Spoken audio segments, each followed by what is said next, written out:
Price lord. Joyful victory online சர்வீஸ்க்கு உங்கள் எல்லோரையும் நாங்கள் அன்புடன் வரவேற்கிறோம்.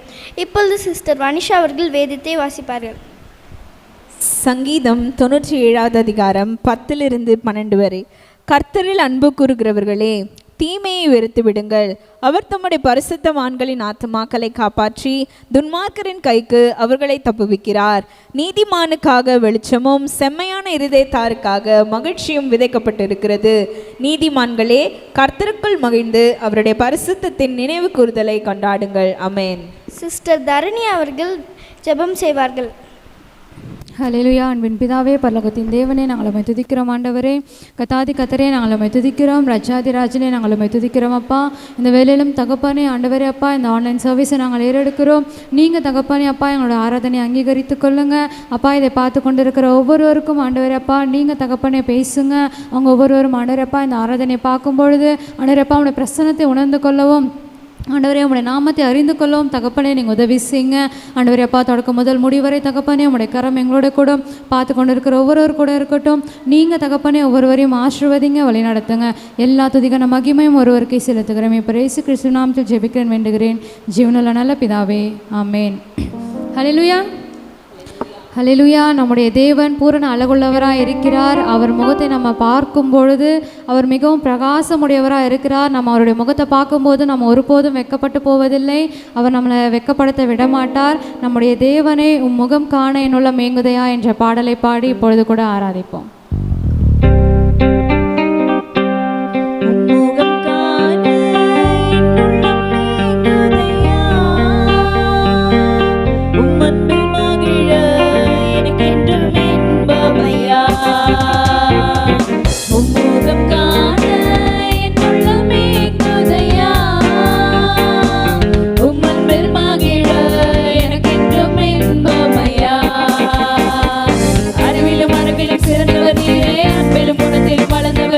பாசத்தில் நின்று முயன்றவர் நீரே, என்னை ஆளும் நேசர் நீரே.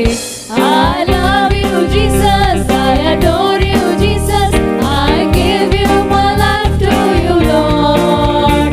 I love you Jesus, I adore you Jesus, I surrender my life to you Lord. I love you Jesus, I adore you Jesus, I give you my life to you Lord. You Jesus, I adore you Jesus, I surrender my life to you Lord. பேரின்ப இயேசுநாதா, வாசனையாக்கும் நேசரே. பேரின்ப இயேசுநாதா, வாசனையாக்கும் நேசரே. பிரேமயம் சிவப்போம் ஆண்டவரே, மலர்ந்த முகமே இயேசுவே.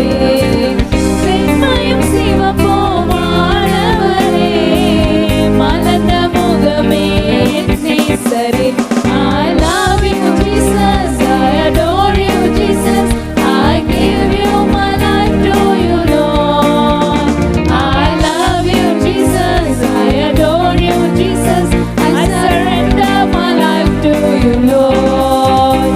I love you Jesus, I adore you Jesus, I give you my life to you Lord. I love you Jesus, I adore you Jesus,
Jesus. I adore you, Jesus.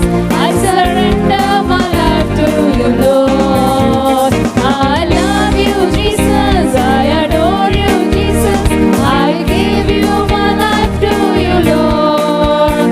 I love you, Jesus. I adore you, Jesus. I surrender my life to you, Lord. நன்றி ஆண்டவரே இயேசுப்பா. ஆண்டவரே அப்பா உம்மை நாங்கள் நேசிக்கிறோம். ஆண்டவரே அப்பா உம்மை நாங்கள் வணங்குகிறோம் தகப்பனே. ஆண்டவரே அப்பா எங்களுடைய வாழ்க்கையை ஆண்டவரே அப்பா எங்களை முற்றிலுமாய் தாழ்த்தி உமது கரங்களில் நாங்கள் ஒப்பு கொடுக்கிறோம் இயேசுப்பா. ஆண்டவரே அப்பா நீர் பரிசுத்த தேவனா இருக்கிறீங்க. ஆவியானவர் எங்களை வழிநடத்துகிற தேவனா இருக்கிறீங்கப்பா. ஒவ்வொரு நாளும் ஆண்டவரே அப்பா நாங்கள் நடக்க வேண்டிய வழியை எங்களுக்கு போதித்து ஆண்டவரே அப்பா எங்களை நீதியின் பாதையில் நடத்துகிற தேவனே அப்பா ஆமென். உமக்கு நாங்கள் நன்றி செலுத்துகிறோம் இயேசுப்பா. ஆண்டவரே அப்பா நீர் பரிசுத்தர். ஆண்டவரே அப்பா நீர் ஆண்டவரே அப்பா ஆவியானவர் தகப்பனே உம்மை நாங்கள் துதிக்கிறோம் ராஜா. ஆண்டவரே அப்பா வறண்ட நிலங்களில் ஆண்டவரே அப்பா எங்களோட வறண்டு போன ஆண்டவரே அப்பா கர்த்தாவே அப்பா எங்களோட வாழ்க்கை நிலங்களில் ஆண்டவரே நீ நீரூற்றாய் ஆண்டவரே அப்பா ஒரு வாய்க்காலாய் ஆண்டவரே அப்பா எங்களுக்கு ஆசீர்வாதமானவராய் இருக்கிறீரே உமக்கு நாங்கள் நன்றி என்று செலுத்துகிறோம். பரிசுத்தரையும் எப்பொழுதும் நாங்கள் துதிக்கிறோம் இயேசுப்பா. நன்றி ஆண்டவரே.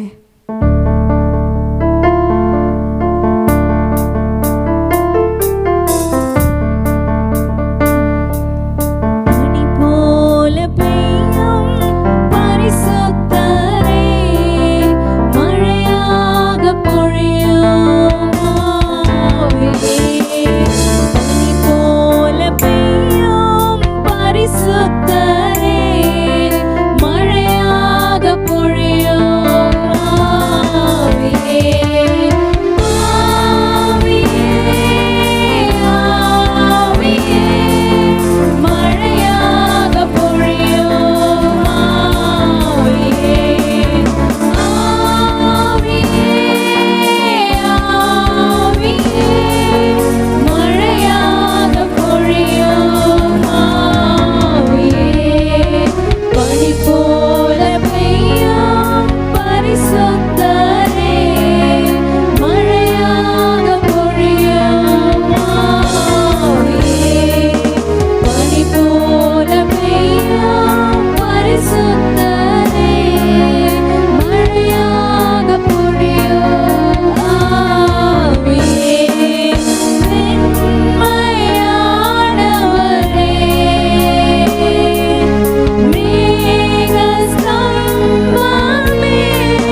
பொழியும் ஆவியானவரே. ஆண்டவரே பனி போல ஆண்டவரே அப்பா பெய்யும் ஆவியானவரே. அப்பா ஆமை நாங்கள் துதிக்கிறோம் ஸ்தோத்திரிக்கிறோம் அப்பா. ஆண்டவரே இயேசப்பா ஆண்டவரே அப்பா எங்களுக்கு ஆண்டவரே அப்பா அபிஷேகத்தை ஊற்றுகிற தேவன். ஆண்டவரே மாம்சமான யாவர் மேலும் ஆவியை ஊற்றுகிற தேவன். உண்மை நாங்கள் அப்பா கத்தாவி உமக்கு நாங்கள் நன்றி செலுத்துகிறோம் இயேசப்பா. ஆண்டவரே அப்பா உங்களுடைய பிரசன்னத்திற்காக நன்றி தகப்பனே. ஆவியானவரே அப்பா எங்களுக்குள்ளாக எப்பொழுதும் வாசம் செய்யுங்க. ஆண்டவரே அப்பா எப்பொழுதும் எங்களோடு கூட இருந்து எங்களை வழிநடத்தும்படியாக கிட்ட செபிக்கிறோம் ராஜா. ஆண்டவரே அப்பா இந்த ஆராதனையில் ஆண்டவரே அப்பா உங்களுடைய பிரசன்னத்தை நாங்கள் உணர்ந்தமைக்காக உமக்கு நாங்கள் நன்றி என்று செலுத்துகிறோம் இயேசப்பா. மீதியான வேலை உங்களுடைய பலத்த கருத்தில் நாங்கள் ஒப்புக் கொடுக்கிறோம் அப்பா. நீர் ஆளுகை செய்து வழிநடத்தும்படியாய் தாழ்மையுடன் அப்பா நாங்கள் கேட்டுக்கொள்கிறோம் எங்கள் ஜீவனுள்ள நல்ல தகப்பனே. ஆமேன். ஹல்லேலூயா. கர்த்தருடைய நாமம் மகிமைப்படுவதாக. இன்றைக்கு பெந்தெகோஸ்தே நாள், இன்றைக்கு பரிசுத்த ஆவியானவருடைய நாளாக இந்த நாளிலே எல்லோரும் இந்த பெந்தெகோஸ்தே நாளிலே ஒருமித்து கூடி ஆண்டவரை ஆராதிக்கிறதிலும் துதிக்கிறதிலும் ஒருமனப்பட்டு இருக்கிற இந்த நாளிலே நாம் விசேஷமாய் இந்த காணொலியை காண்கிற அனைவரையும் தேவன் ஆசீர்வதிக்கும்படியாக ஜெபித்துக் கொள்கிறேன். கர்த்தர் மிகவும் நல்லவராய் இருக்கிறார். அல்லேலூயா. இன்றைக்கு பெந்தெகோஸ்தே நாள். பிதாவானவர் வாக்குத்தத்தம் பண்ணின அந்த பரிசுத்த ஆவியானவர் இதோ இயேசு பரமேறி சென்ற பிறகு இதோ 10 நாட்கள் கழித்து இந்த பெந்தெகோஸ்தே என்ற பண்டிகை வந்தபோது அந்த பரிசுத்த ஆவியானவர் சீஷர்கள் அனைவரும் மேல் வீட்டு அறையிலே ஒருமித்து கூடி ஜெபித்து கொண்டிருக்கும் போது அவர் பெரிதான முழக்கத்தோடு கூட அக்னி நாவாய் ஒவ்வொரு மீதும் வந்து இறங்கினார் என்றும் அனைவரும் அந்நிய பாஷை பேசினார்கள் என்றும் ஆண்டவர் தாமே பரிசுத்த ஆவியானவர் உங்களிடத்தில் வரும்போது பலனடைந்து எருசலேமின் யூதாவிலும் சமாரியாலும் உலகெங்கிலும் நீங்கள் சாட்சியாக இருப்பீர்கள் என்ற வாக்குத்தத்தத்தின்படியாகவும் அப்போஸ்தலர் 1:8 அந்த ஆவியானவர் எல்லோர் மேலும் வந்து இறங்கி அபிஷேகித்த போது வல்லமையான ஊழியத்தை செய்தார்கள். உலகெங்கும் சுவிசேஷத்தை கொண்டு சென்றார்கள். அற்புதங்கள் நடந்தது, அதிசயங்கள் நடந்தது, பிசாசுகள் ஓடின, பிணியாளிகள் சொஸ்தமானார்கள், இயேசுவின் நாமம் மகிமைப்படுத்தப்பட்டது, சபைகள் உருவாகியது, எல்லா ஜனங்களும் ரட்சிக்கப்பட்டார்கள், இயேசுவை ஏற்றுக்கொண்டார்கள். அல்லேலூயா. பரிசுத்த ஆவியான வரும்போது எவ்வளோ பெரிய மாற்றங்கள் எல்லாம் ஏற்படுகிறது பார்த்தீர்களா? இன்று நீங்கள் பரிசுத்த ஆவியின் அபிஷேகத்தை பெறாதவர்களாக இருந்தால் இன்றைக்கு ஆண்டவர்கிட்ட கேளுங்க. ஆண்டவரை, நான் உம்மிடத்தில் தாகமாக இருக்கிறேன், எனக்கு பரிசுத்த ஆவியை எங்களுக்கு தாருங்கள் என்று சொல்லி ஜெபம் பண்ணுங்கள். தேவன் பட்சபாதமற்றவர். ஹல்லேலூயா. பொல்லாதவர்களாக நீங்கள் உங்கள் பிள்ளைகளுக்கு நல்ல ஈவுகளை கொடுக்க அறிந்திருக்கும் போது பரலோக பிதா உங்களுக்கு பரிசுத்த ஆவியை கொடுப்பது அதிக நிச்சயம் அல்லவா? அல்லேலூயா. தகப்பனிடத்தில் இது அப்பத்தை கேட்டால் இது கல்லை கொடுப்பானோ, மீனை கேட்டால் பாம்பை கொடுப்பானோ? ஒருபோதும் கொடுக்க மாட்டான். அதே போல நம் பரலோக பிதாவினிடத்தில் நன்மையானவர்களை கேட்கும்போது அவர் தருவார். ஆம், இந்த பரிசுத்த ஆவியான நம் மீது இறங்கி வரும்போது நாமும் அந்நிய பாஷை பேசி துதித்து தேவனுக்கு சாட்சியாய் மகிமையாய் நாம் ஜீவிக்க முடியும். ஹல்லேலூயா. கர்த்தருடைய நாமம் மகிமைப்படுவதாக. யோவேல் புஸ்தகத்தில் சொன்ன வாக்கின்படியாக மாம்சமான யாவர் மேலும் என் ஆவியை ஊற்றுவேன் என்றும், மூப்பர்கள் இதோ சொப்பனங்களையும் வாலிபர்கள் இதோ தரிசனங்களும் காண்பார்கள் என்றும், என் ஊழியக்காரர் மீது என் ஆவியை ஊற்றுவேன் என்று வாக்குத்தத்தம் பண்ணினார் அல்லவா? அந்த ஆவியானவர், பரிசுத்த ஆவியானவரை நமக்கு தந்தரலி நம் மீது அன்பு கூர்ந்த தேவன். ஹல்லேலூயா. அந்த பிதாவை நாம் ஸ்தோத்திரிப்போம். ஹல்லேலூயா. இந்த பரிசுத்த ஆவியானவர் திரியேக தேவனிலே ஒருவராயிருக்கிறார். ஹல்லேலூயா. நம் தேவன் திரியேக தேவனாயிருக்கிறார். பிதா, குமாரன், பரிசுத்த ஆவியானவராயிருக்கிறார். அந்த பரிசுத்த ஆவியானவர் பிதாக்குள்ளும் கிறிஸ்துவுக்குள்ளும் மறைந்திருக்கிறவராயிருக்கிறார். பிதாவினிடத்திலிருந்தும் இயேசு கிறிஸ்துவினிடத்திலும் நமக்கு எல்லாவற்றையும் வெளிப்படுத்துகிறவராயிருக்கிறார். இந்த பரிசுத்த ஆவியான ஆழ்த்தும்படியவர், இந்த பரிசுத்த ஆவியான தேவனாய் இருக்கிறார். இந்த பரிசுத்த ஆவியானவர் கர்த்தர் என்று அழைக்கப்படுகிறார். பிதாவுக்கும் குமாரனுக்கு சமமானவர் இந்த பரிசுத்த ஆவியானவர். ஹல்லேலூயா. கர்த்தருடைய நாமம் மகிமைப்படுவதாக. இந்த பரிசுத்த ஆவியானவர் நமக்கு ஆலோசனை கர்த்தராய் இருக்கிறார். இந்த பரிசுத்த ஆவியானவர் நமக்கு உதவி செய்கிறவராய் இருக்கிறார். இந்த பரிசுத்த ஆவியானவர் நமக்காக வழக்காடுகிறவராய் இருக்கிறார். இந்த பரிசுத்த ஆவியானவர் நமக்காய் பரிந்து பேசுகிறவராய் இருக்கிறார். இந்த பரிசுத்த ஆவியானவர் நம்மை பலப்படுத்துகிறவராய் இருக்கிறார். இந்த பரிசுத்த ஆவியானவர் நமக்கு பலன் கொடுக்கிறவராய் இருக்கிறார். இந்த பரிசுத்த ஆவியானவர் என்றென்றும் நமக்குள்ளாய் வாசம் செய்கிறவராய் இருக்கிறார். அல்லேலூயா. இந்த தேவ ஆவியானவர் உங்களுக்குள் இருப்பதை நீங்கள் அறியீர்களா என்று வேதம் சொல்லுகிறதல்லவா. நீங்கள் தேவனுடைய ஆலயமாய் இருக்கிறது என்றும் தேவ ஆவியானவர் உங்களுக்குள் வாசமாய் இருக்கிறது அறியீர்களா என்ற வாக்கின்படியாய் தேவ ஆவியானவர் நமக்குள்ளாய் வாசம் செய்து நம்மை அவருடைய ஆலயமாய் மாற்றி வருகிறார். ஹல்லேலூயா. கர்த்தருடைய நாமம் மகிமைப்படுவதாக. பரிசுத்த ஆவியானவர் குறித்து சில உவமான சொல்கள் உண்டு. அதை குறித்து நாம் இன்று பார்ப்போம். முதலாவது, இந்த பரிசுத்த ஆவியானவரை காற்று என்று அழைக்கிறார்கள். ஹல்லேலூயா. இந்த காற்று என்றால் என்ன?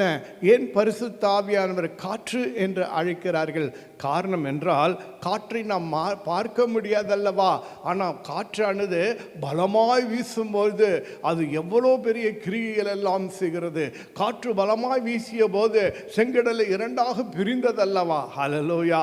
காற்றை கர்த்தர் வீச செய்யும் போது எவ்வளவு வல்லமையான காரியங்கள் நடந்தது. அதே போலதான் காற்று என்று சொன்னால் மறைவாய் கிரியை செய்கிறவர், மறைவான காரியங்களை செய்கிறவர். பரிசுத்த ஆவியானவரை நாம் பார்க்க முடியாது, ஆனால் அவர் நம்மிடத்தில் மறைவாய் இருக்கிறவர். இயேசு கிறிஸ்துவோடு கூட இருந்து, பிதாவோடு கூட இருந்து, மறைவாய் இருந்து ஆண்டவர் கிரியை செய்கிறவராய் இருக்கிறார். ஹல்லேலூயா. அந்த தேவனை தான் நாம் ஆராதித்து கொண்டிருக்கிறோம். அடுத்தது, அந்த ஆவியானவரை குறித்து நாம் என்ன வாசிக்கிறோம் தெரியுங்களா? அவரை புறா என்று சொல்லி நாம் அழைக்கிறோம். புறா என்று சொன்னால் அவர் தூய்மை உடையவராய். பரிசுத்த ஆவியானவர் என்றால் பரிசுத்தமானவர். ஹல்லேலூயா. நம்மை பரிசுத்தப்படுத்துகிற தேவன் நம்முடைய கரைத்திரை முற்றும் நீக்குகிறவராய் இருக்கிறார். அவர் தூய ஆவியானவர் என்று நாம் அழைக்கிறோம். ஹல்லேலூயா. புறா பரிசுத்தத்துக்கு அடையாளமாக இருப்பது போல பரிசுத்த ஆவியானவர் புறா சின்னத்திலே அழைக்கிறோம். ஆம், புறா ஒரு சமாதானத்துக்கு அடையாளமாக இருக்கிறது போல நம் ஆவியானவர், பரிசுத்த ஆவியானவர் சமாதானத்தின் ஆவியாய் கிரியை செய்கிறவராய் இருக்கிறார். அல்லேலூயா. அதே போல புறா சாந்தமுடையதாய் இருப்பது போல நம்முடைய பரிசுத்த ஆவியானவரும் சாந்தத்தினுடைய குணாதிசயமுடையவராக காணப்படுகிறார். அல்லேலூயா. ஆகிய இந்த ஆவியானவர் நம்மிடத்தில் வரும்போது நாமும் தூய்மையாக பரிசுத்தமாக கரைத்திர அற்றவராக நாம் வாழ்வோம். அது மாத்திரமல்ல, யாரிடத்தில் பரிசுத்த ஆவியானவர்கள் இருக்கிறார்களோ அவர்கள் எப்போதும் சாந்தமுடையவர்களாய் இருப்பார்கள். ஹல்லேலூயா. அதே போல அவங்க உள்ளத்தில் யாராலும் எடுத்து போட முடியாத அந்த தெய்வீக சமாதானத்தினாலே நிறைந்திருப்பார்கள். அடுத்தது, பரிசுத்த ஆவியானவரை தண்ணீர் என்று உருவக சின்னத்தோடு அழைக்கிறார்கள். தண்ணீர் என்றால் அது தூய்மையாக்குகிற ஒரு காரியமாக இருக்கிறது. ஆகினாலே சுத்த ஜலத்தினாலே நம்மை சுத்திகரித்து கொள்ள வேண்டும் என்று வேதத்தில் சொல்லியிருக்கிறது போல நாமும் நம்மை என்ன செய்கிறார்? இந்த பரிசுத்த ஆவியானவர் நம்மை சுத்தப்படுத்துகிறவராய் இருக்கிறார், நம்மை கழுவி தூய்மையாக்குகிறவராய் இருக்கிறார், நம் கரைத்திரை முற்றும் எல்லாவற்றையும் எடுத்து போடுகிறவராய் இருக்கிறார். ஆகினாலே நம்முடைய வாழ்க்கையில் இந்த பரிசுத்த ஆவியானவர் நம்மை சுத்தப்படுத்தி கொண்டே இருப்பார். ஒவ்வொரு நாளும் சுத்திகரித்து கொண்டே இருப்பார். ஒவ்வொரு நாளும் சுத்திகரிக்கும் பொழுது நாம் பரிசுத்தம் அடைந்து கொண்டே இருப்போம். ஆகினாலே இந்த பரிசுத்த ஆவியானவரை தண்ணீருக்கு அடையாளமாக அழைக்கப்படுகிறார். அதன் பிறகு இந்த பரிசுத்த ஆவியானவரை எண்ணெய்க்கு உருவகமாக சொல்லப்பட்டு இருக்கிறது. எண்ணெய் எதற்காக நாம் பயன்படுத்துகிறோம்? விளக்கிற்காக நாம் பயன்படுத்துகிறோம். விளக்கு என்ன பயன்பாட்டை தருகிறது? அது வெளிச்சத்தை கொடுக்கிறது. விளக்கு எரிய வேண்டும் என்று சொன்னால் அதுக்கு எண்ணெய் வேண்டும். ஹல்லேலூயா. நீங்கள் இந்த உலகத்துக்கு வெளிச்சமாக இருக்க விரும்புகிறீர்களா? நீங்கள் உங்களுடைய உங்களுடைய வீட்டுக்கு விளக்காய் இருக்க விரும்புகிறீர்களா? அல்லது எல்லோருக்கும் ஒரு கலங்கரை விளக்காய் நீங்கள் பிரகாசிக்க விரும்புகிறீர்களா? அல்லது வானத்தின் நட்சத்திரமாய் பிரகாசிக்க விரும்புகிறீர்களா? அல்லது மலை மீது இருக்கும் பட்டணம் போல பிரகாசிக்க விரும்புகிறீர்களா? அப்பொழுது உங்களுக்கு தேவை பரிசுத்த ஆவியானவர்.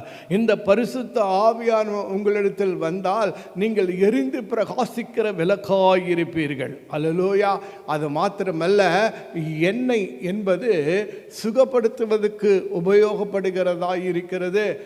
சீஷர்கள் இது எண்ணெயை பூசி ஜெபிக்கும் போது பிணியாள்கள் சுகமடைந்தார்கள் என்று வேதத்தில் வாசிக்கிறது போல எண்ணெய், இந்த பரிசுத்த ஆவியானவர் நமக்கு சுகம் கொடுக்கும் தெய்வமாய் இருக்கிறார். அல்லேலூயா. அதே போல அந்த எண்ணெயை வைத்து தான் ஊழியத்துக்கு பிரித்து விடுவார்கள். கொஞ்சம் எண்ணெயை, ஒலிவ எண்ணெயை கொண்டு என்ன செய்ய முடியுமா? ராஜாக்களை அபிஷேகம் பண்ண முடியும். கொஞ்சம் எண்ணெயை கொண்டு தீர்க்கதரிசிகளை அபிஷேகம் பண்ண முடியும். கொஞ்சம் எண்ணெயை கொண்டு ஆசாரிகளை அபிஷேகம் முடியும். இந்த புதிய ஏற்பாட்டு காலத்தில் நீங்களும் நானும் ஆசாரியர்களாய் இருக்கிறோம், ராஜாக்களாய் இருக்கிறோம், நாம் எல்லோரும் தீர்க்கதரிசிகளாய் இருக்கிறோம். நம் மீது தேவன் அவருடைய அபிஷேகத்தை ஊற்றும் போது நாமும் இதோ ராஜாவின் பிள்ளைகளாக நாம் மாறுகிறோம். இதோ தேவனுக்கும் மக்களுக்கும் நடுவில் நிற்கிற ஆசாரிய அபிஷேகத்தோடு ஊழியம் செய்கிறவர்களாய் நாம் மாறுகிறோம். அதே போல இயேசு கிறிஸ்துவின் வாயாக இருந்து, தேவனுடைய வாயாக இருந்து மற்றவர்களுக்கு தேவ வார்த்தைகளை, தீர்க்க தரிசனங்களை சொல்லுகிற ஒரு ஊழியத்தை செய்கிறவர்களாய் நாம் இருப்போம். அல்லேலூயா. எத்தனையோ காரியங்கள் உண்டு. எத்தனையோ அப்போஸ்தலர்கள் உண்டு, மேய்ப்பர்கள் உண்டு, போதகர்கள் உண்டு. பாருங்க, இப்படியாய் பல ஊழியங்கள், நற்செய்தியாளர்கள் உண்டு, இப்படியாய் பல ஊழியங்கள் உண்டு, மேய்ப்பர்கள் உண்டு. இந்த ஊழியத்தை எல்லாம் செய்வதற்கு நமக்கு அபிஷேகம் தேவை. அந்த பரிசுத்த ஆவியானவர் நம்மை அபிஷேகித்து நம்மை அவர் தம்முடைய ஊழியத்துக்கு என்று பயன்படுத்துகிறவராய் இருக்கிறார். அல்லேலூயா. அதன் பிறகு ஆவியானவருக்கு இன்னொரு அடையாள சின்னம் உண்டு. அதுதான் முத்திரை. அல்லேலூயா. முத்திரை என்று அழைக்கப்படுகிறது. முத்திரையிடுகிறார் என்றால் ஒரு உரிமையை வெளிப்படுத்துகிறதாகும். ஒருத்தருக்கு சொந்தமாக உடைமைக்கு ஒரு முத்திரையை கொடுப்பார்கள். இது எனக்கு சொந்தம் என்று சொல்ல ஒரு முத்திரையிடப்பட்டால் அது பாதுகாப்புக்கு அடையாளமாய் காணப்படுகிறது. ஆகினாலே அந்த முத்திரை என்பது ஒரு அதிகாரத்தை வெளிப்படுத்துகிறதா இருக்கிறது. முத்திரை என்பது ஒரு உறுதியை குறிக்கிறதா இருக்கிறது. இந்த பரிசுத்த ஆவியானவர் நம் மீது வந்து இறங்குவார் என்றால் நீங்களும் நானும் தேவ புத்திரர்கள் என்று சொல்ற உரிமை உடையவர்களாய் நாம் மாறுகிறோம். இந்த பரிசுத்த ஆவியானவர் நம் மீது வந்து இறங்கும் போது நாம் தேவனுடைய பிள்ளைகள், பரலோகத்துக்கு உரியவர்கள், தேவனுக்கு உரியவர்களுடைய அடையாளத்தை உடையவர்களாய் மாறுகிறோம். தேவன் நம் மீது இந்த பரிசுத்த ஆவியினாலே முத்திரையிடம் முழுவது நாம் தேவனை சார்ந்தவர்கள் என்று நாம் அடையாளமும் அதிகாரமும் படைத்தவர்களாய் இருக்கப்படினாலே பிசாசுக்கு நம்மிடத்தில் இடமில்லாது போய்விடுகிறதா இருக்கிறது. அல்லேலூயா. இந்த முத்திரை நமக்கு பாதுகாப்பை கொடுக்கிறதா இருக்கிறது. முத்திரையை யாரும் என்ன செய்ய முடியாது, அதை உடைக்க முடியாது, முத்திரையை மீற முடியாது. அந்த முத்திரைக்கு எல்லாரும் தலை வணங்கிதான் ஆக வேண்டும். ஆகினாலே இந்த பாதுகாப்பை குறிக்கிறதா இருக்கிறது. அடுத்தது, நம் பரிசுத்த ஆவியானவர் அக்னிக்கு அடையாளமாக அவர் அழைக்கப்படுகிறார். அல்லேலூயா. பரிசுத்த ஆவியானவர் அந்த மேல் வீட்டு அறையினில எல்லோர் மீது தீனாக்களாய் வந்து அமர்ந்தாராம். ஹல்லேலூயா. எல்லோருடைய நாவிலிருந்தும் அந்நிய பாஷை புறப்பட்டது. எல்லோரும் அந்நிய பாஷை பேசினார்கள், தீர்க்க தரிசனம் உரைத்தார்கள் என்று சொல்லலாம் நாம் வாசிக்கிறோம். ஹல்லேலூயா. அந்த அக்னி என்பது தேவ பிரசன்னத்தை குறிக்கிறது. தேவ ஆவியானவர் நம் மத்தியிலே வந்து நம்மை அபிஷேகிக்கும் போது நாம் அக்னியாய் மாறிவிடுகிறோம். எல்லா இடத்திலும் போய் உட்காரும், ஆனா அக்னியில அது உட்கார முடியாது. பிசாசு எல்லா இடத்திலும் உட்கார முடியும், ஆனா அக்னியாய் இருக்கிற தேவ மனிதனிடத்தில் வந்து உட்காரவே முடியாது. அக்னியின் அபிஷேகத்தை பெற்ற மனிதனிடத்தில் வரவே முடியாது. இந்த அக்னி இந்த பாவ குணாதிசயங்களை சுட்டெரித்து விடும். அல்லேலூயா. நம்மை அந்த அக்னி நம்மை என்ன செய்கிறது, புடமிட்டு நம்மை சுத்த பொன்னாக, பசுமையாக, பரிசுத்தர்களாக நம்மை மாற்றுகிறதா இருக்கிறது. அல்லேலூயா. ஆகினாலே இந்த பரிசுத்த ஆவியின் அக்னியின் அந்த அபிஷேகமானது நம் மீது வந்து இறங்கட்டும். கடைசியில் ஒரு காரியம், அச்சாரம். ஹல்லேலூயா. தேவனுக்கென்று அச்சாரமாய் நம்மை தேவன் ஆண்டவராக இயேசு கிறிஸ்து அவருடைய விலையேற பெற்ற இரத்தத்தாலே நம்மை கிரயமாய் கொண்டார் அல்லவா. கொண்டது மாத்திரமல்ல, அந்த பரிசுத்த ஆவியான நம் மீது இறங்கும் போது நாம் தேவனுக்குரியவர்கள், கிறிஸ்துவர்கள், கிறிஸ்துவின் உடையவர்கள் என்று அங்கீகாரம். நாம் இந்த பூமிக்குரியவர் அல்ல, நாம் இந்த உலகத்தார் அல்ல, நாம் தேவனுடையவர்கள் என்று சொல்லி ஒரு அங்கீகாரம் பெற்றவர்களாக, தேவனுடைய பிள்ளைகளாக, அபிஷேகம் பெற்றவர்களாக, பரலோகத்துக்குரியவர்களாய் நாம் இருக்கிறோம். ஹல்லேலூயா. அருமையான தேவ பிள்ளைகளே, இன்றைக்கு நீங்கள் பரிசுத்த ஆவியை பெற வேண்டும் என்று தேவன் விரும்புகிறார். ஒவ்வொரு நாளும் பரிசுத்த ஆவியினாலே நாம் நிரப்பப்பட்டு கொண்டே இருக்க வேண்டும். நாம் பாத்திரம் பரிசுத்த ஆவியினாலே நிரம்பி வழிந்து கொண்டே இருக்க வேண்டும். தாவீது சொல்லுகிறான், சத்துருக்களுக்கு முன்பாக எனக்கு ஒரு பந்தி ஒன்று ஆயத்தம் செய்து என் தலையை எண்ணெயினாலே அபிஷேகம் பண்ணுகிறார் என்று. சத்துருக்கள், பிரச்சனைகள், கஷ்டங்கள், துன்பங்கள், உபத்திரங்கள் வரும்போது தான் இந்த பரிசுத்த ஆவியான அபிஷேகம் நம்மை அளவு கடங்காது நிரப்புகிறதாக இருக்கிறது. உன் பாத்திரம் நிரம்பி வழிய செய்யக்கூடியதாக இருக்கிறது. இந்த அபிஷேகம் உன் மீது இறங்கட்டும். ஆம், தேவன் தாமே இந்த அபிஷேகத்தினால் நீங்கள் நிரப்பப்படும் போது இதோ உங்கள் சத்துருக்களை எல்லாம் நீங்கள் ஜெயம் கொள்ள முடியும். ஹல்லேலூயா. ஒரு வழியாய் வருகிறவன் 7 வழியாய் ஓடி போவான். பரிசுத்த ஆவியை அபிஷேகம் பெற்றவர்கள் ஒருவன் 1000 பேரை துரத்துவான். 2 பேர் அபிஷேகம் பெற்றவர் ஒருமனப்படும் போது 10,000 பேர்களை துரத்துவார்கள். ஹல்லேலூயா. அருமையான தேவ பிள்ளைகளை, இன்றைக்கு ஆவியானவரை பெற்றுக்கொள்ள வேண்டும். ஆவியானவரிடத்திலே நாம் வளர வேண்டும். தினந்தோறும் ஆவியானவருடைய அபிஷேகம் பெற்றுக்கொள்ள வேண்டும். நம் பாத்திரம் நிரம்பி வழிகிற பாத்திரமாய் இருக்க வேண்டும். அல்லேலூயா. ஆகினாலே வேதம் சொல்லுகிறது, நிறைவானது வரும்பொழுதே குறைவானது ஒழிந்து போகுமாம். இந்த மனிதனத்தில் எத்தனையோ பலவீனங்கள் உண்டு, குறைகள் உண்டு. ஆனால் பரிசுத்த ஆவியானவர் நம்மிடத்தில் வரும்பொழுது நாம் பலனடைவோம். ஹல்லேலூயா. யூதாவிலும் சமாரியாவிலும் நாம் எங்கும் நாம் உலகத்துக்கு சாட்சியாக நிற்க முடியும். அல்லேலூயா. இந்த பரிசுத்த ஆவியானவர் எருசலேமிலும் யூதாவிலும் சமாரியா உலகமெங்கிலும் நீங்கள் சாட்சியாக இருப்பீர்கள் என்று சொன்னால், எருசலேம் என்று சொன்னால் அது நீங்கள் உங்கள் வாழ்க்கையில் தேவனுக்கு சாட்சியாக இருப்பீர்கள். யூதா என்று சொன்னால் அது உன்னுடைய குடும்பம், உன் குடும்பத்தில் நீங்கள் எல்லோரும் சாட்சியாக இருப்பீர்கள். அல்லேலூயா. சமாரியா என்று சொன்னால் நிச்சயமாக உங்களுடைய சபை வாழ்க்கையில் நீங்கள் சாட்சியாக தேவனுக்கு நிற்பீர்கள். அதன் பிறகு அது மாத்திரமல்ல, உலகமெங்கிலும் கிறிஸ்துவுக்காக பரிசுத்த ஆவியானவருடைய அபிஷேகத்தினாலே சாட்சியாய் நிற்கிறவர்களாக இருப்பீர்கள். இப்போது உங்களுடைய மாம்ச பலத்தில் இருக்கிறீர்களா? உங்கள் பலவீனத்தில் நீங்கள் இருக்கும் பொழுது உங்களால் எதையும் செய்ய முடியாது. ஆனால் பரிசுத்த ஆவியார் உங்கள் வாழ்க்கையில் வருவார் என்று சொன்னால் அவர் உங்களை முதலாவது தன்னுடைய ஆவியின் கனியினாலே நிரப்புவார். உங்கள் குணாதிசயங்களை மாற்றுவார். அதன் பிறகு ஆவியின் வரங்களை தந்து ஆசீர்வதிப்பார். அல்லேலூயா. பாவ மன்னிப்புக்கு என்ற ஞானஸ்தானத்தை பெற்றுக்கொள்ளுங்கள், அப்போது பரிசுத்த ஆவியின் வரத்தை பெறுவீர்கள் என்று நாம் அப்போஸ்தலர் 2:38 வாசிக்கிறது போல, இன்னைக்கு நீங்கள் யாராவது இயேசு ஏற்றுக்கொள்ளாது இருந்தீர்கள் என்று சொன்னால், இந்த நாளில் இயேசு உங்களுக்கு அடிக்கப்பட்டு நொறுக்கப்பட்டு இதோ உங்களுடைய பாவங்களை மன்னிக்கும் ஒரு தேவ ஆட்டுக்குட்டியாக சிலுவையில் அறையப்பட்டிருக்கிறார். உங்களை குணமாக்கும் அந்த ஔஷதமாய் அவர் இருக்கிறார். உங்கள் வியாதிகளை எல்லாம் சுமந்து இருக்கிறார். இன்றைக்கு யாராவது இயேசுவை நீங்கள் ஏற்றுக்கொள்ளாதவர்களாக இருந்தால் இன்றைக்கு இயேசு கிறிஸ்துவை நோக்கி பாருங்கள்.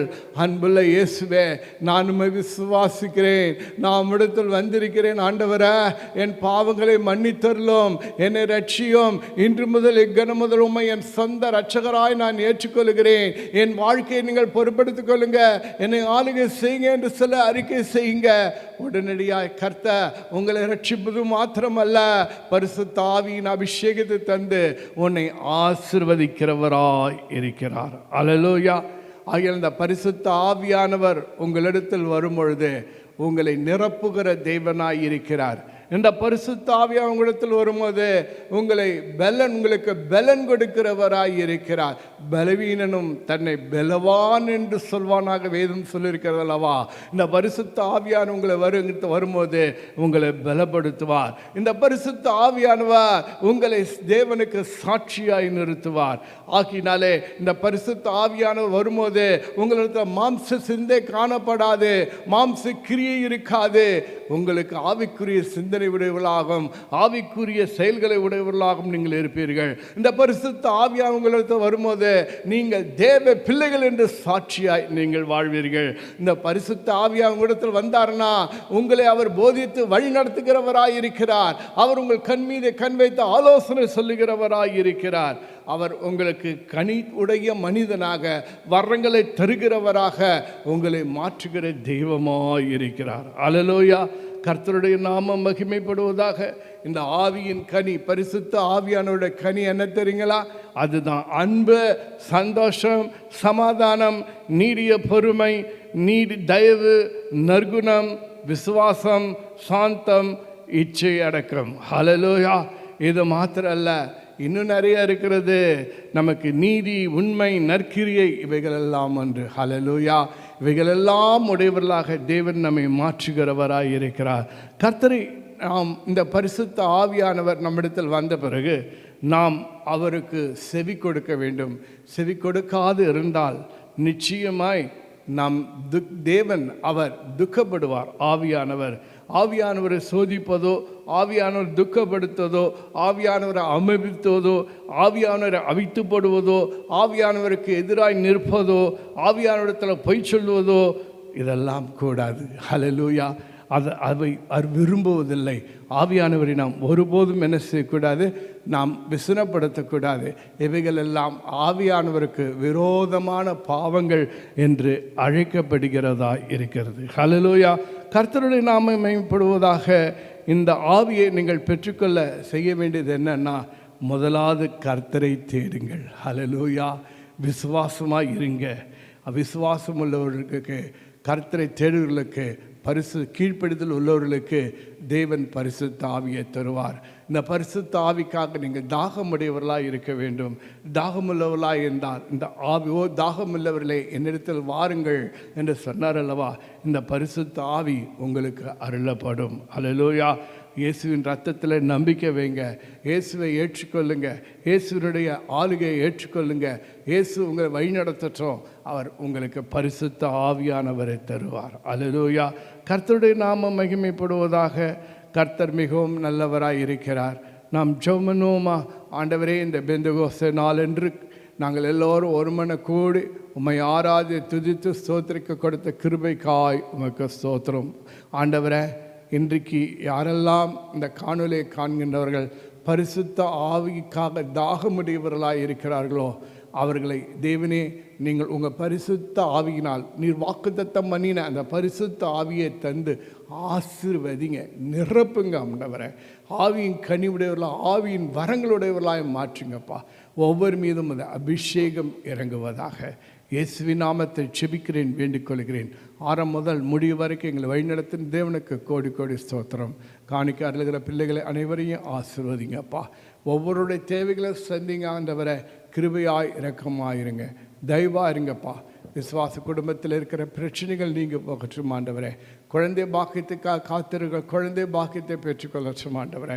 சுகத்துக்காய் வாஞ்சிக்கிற சுகத்தை கொடுத்து ஆசீர்வதிங்க ராஜா.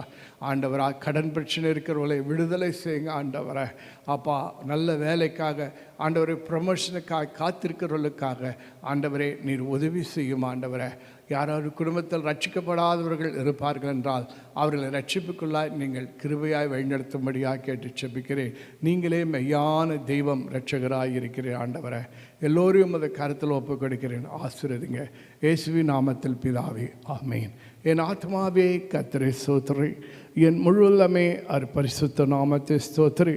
என் ஆத்மாவே கர்த்தரை ஸ்தோத்திரி, கர்த்தர் செய்த சகல உபகாரங்களையும் மறவாதே. ஆமேன். சேர்ந்து சொல்வோம், கர்த்தராகிய இயேசு கிறிஸ்துவின் கிருபையும் பிதாவாக தேவனுடைய அன்பும் பரிசுத்தாவியின் அன்னை ஐக்கியம் சந்தோஷமாக இருக்கலாம் நம் அனைவரோடு கூட இருப்பதாக. ஆமீன், ஆமீன், ஆமீன், ஆமீன். Happy pentecost day. ஹல்லேலூயா. பரிசுத்த ஆவியானவர் சொன்னாலே மகிழ்ச்சி, சந்தோஷம். Hallelujah. God bless you all.